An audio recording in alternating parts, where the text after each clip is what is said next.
Hello everyone, welcome back to another video. तो हम कर रहे हैं डाईहाइड्रोजन के बारे में, जिसमें हमने डाईहाइड्रोजन की प्रिपरेशन कर ली, फिर प्रॉपर्टीज कर ली। आज हम करेंगे उसके कुछ यूजेस यूजेस ऑफ डाईहाइड्रोजन। अब अगर आपने केमिकल प्रॉपर्टीज वाली वीडियो इसकी अच्छे से देखी होगी, अगर नहीं देखी है तो मैं इसका लिंक आपको आई बटन में दे दूंगी, आप वहां पर जाकर उसको चेक कर सकते हैं। वहां पर मैंने आपको बहुत सी प्रॉपर्टीज बताई थी कि डाईहाइड्रोजन किसके साथ रिएक्ट करके क्या फॉर्म करता है, जिसमें सबसे इंपॉर्टेंट मैंने आपको एक बताई थी हैबर्स प्रोसेस के बारे में, जिसमें डाईहाइड्रोजन डाइनाइट्रोजन के साथ रिएक्ट करके अमोनिया की फॉर्मेशन करता है। तो यही इसका सबसे बड़ा यूज आता है। फर्स्ट नंबर पे formation of ammonia after reaction with dinitrogen, जिसमें हम अमोनिया को यूज कर सकते हैं फर्दर नाइट्रिक एसिड की फॉर्मेशन करने के लिए और नाइट्रोजनस फर्टिलाइजेशन की फॉर्मेशन करने के लिए। मतलब जो हमारे पास डाईहाइड्रोजन और डाइनाइट्रोजन की रिएक्शन के बाद अमोनिया बनेगा, उससे हम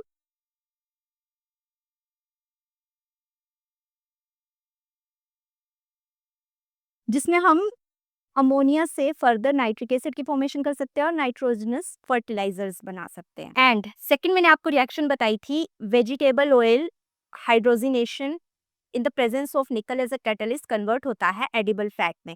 तो वही इसका सेकंड यूज है। Manufacture of dihydrogen used in the manufacture of वनस्पति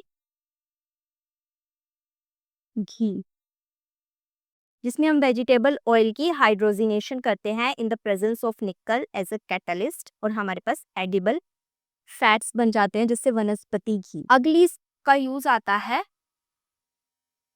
it is used in the formation of bulk organic compounds. जैसे हमारे पास अल्कोहल की फॉर्मेशन होती है डाइहाइड्रोजन से, जिसमें हमारे पास पर्टिकुलरली आता है मिथेनॉल।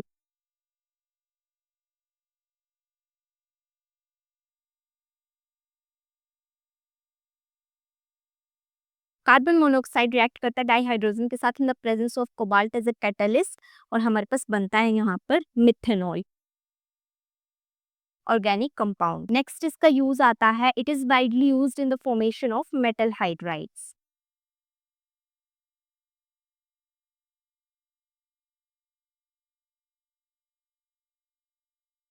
जैसे अल्कली मेटल्स के साथ इसके मेटल हाइड्राइड्स बनते हैं, फिर बाकी मेटल्स के साथ तो डाइहाइड्रोजन मेटल साथ रिएक्ट करके मेटल हाइड्राइड्स बनाती है। एंड फिर आता है कि ये हेलोजन के साथ रिएक्ट करके हाइड्रोजन हेलाइड बनाती है, जिसमें सबसे इंपॉर्टेंट होता है हाइड्रोजन क्लोराइड,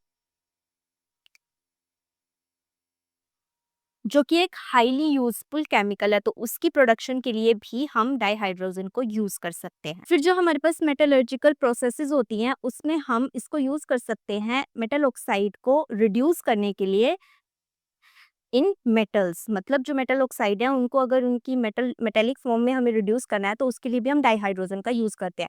ये मैंने आपको प्रीवियस जो हमने केमिकल प्रॉपर्टीज की थी उसमें मैंने आपको लास्ट में करवाया था कि डाइहाइड्रोजन कैसे रिएक्ट करती है मेटल आयंस के साथ और मेटल ऑक्साइड के साथ। तो वहां पर वो रिड्यूस कर देती है मेटल को उसकी मेटेलिक फॉर्म में, मतलब मेटल आयन को रिड्यूस कर देंगे उसकी मेटेलिक फॉर्म में। नेक्स्ट इसका यूज है, it is used as a rocket fuel in space research and it is also used in fuel cells to generate electrical energy, क्योंकि ये ज्यादा पोल्यूशन को प्रोड्यूस नहीं करती and release greater energy per unit mass of fuel in comparison to other fuel, जैसे gasoline और कोई और फ्यूल्स के कंपैरिजन में ये कम पोल्यूशन क्रिएट करती है। Atomic hydrogen and oxy hydrogen torches को हम वेल्डिंग पर्पसेस के लिए भी यूज करते हैं, उसमें भी डाइहाइड्रोजन का यूज होता है। तो ये कुछ यूजेस थे डाइहाइड्रोजन के, जो बेसिकली उसकी केमिकल प्रॉपर्टीज के साथ ही रिलेटेड थे। अगर आपको केमिकल प्रॉपर्टीज अच्छे से आती है तो आप उन्हीं को यूजेस में कन्वर्ट कर सकते हैं। तो आई होप आपको अच्छे से क्लियर हो गया होगा। मिलते हैं नेक्स्ट वीडियो में। Till then keep exploring and learning gyan with विज्ञान।